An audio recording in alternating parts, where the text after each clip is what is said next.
بہت سارے باریک باریک دھاگے یوں کہہ لیجیے، وہ مل کے ایک رسی بنتی ہے، تو اس کا اگر ایک دھاگا نکالے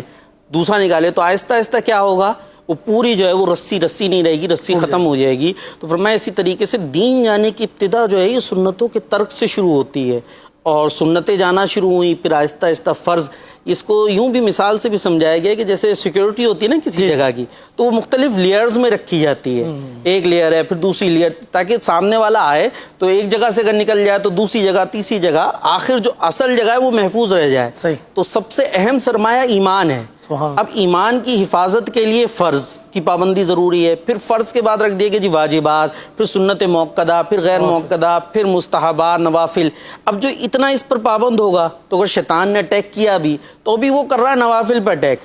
چلو نوافل سے پیچھے ہٹائے گا تو سنت غیر موقدہ پر عامل ہے، چلو ادھر سے پیچھے ہٹایا اس نے تو موقدہ تو موجود ہے، وہاں سے پیچھے ہٹائے گا تو فرض واجب ادھر، تو اس کو آتے آتے ٹائم لگے گا بڑا، اور انشاءاللہ امید ہے کہ اس سے پہلے ہی بندہ رک جائے گا۔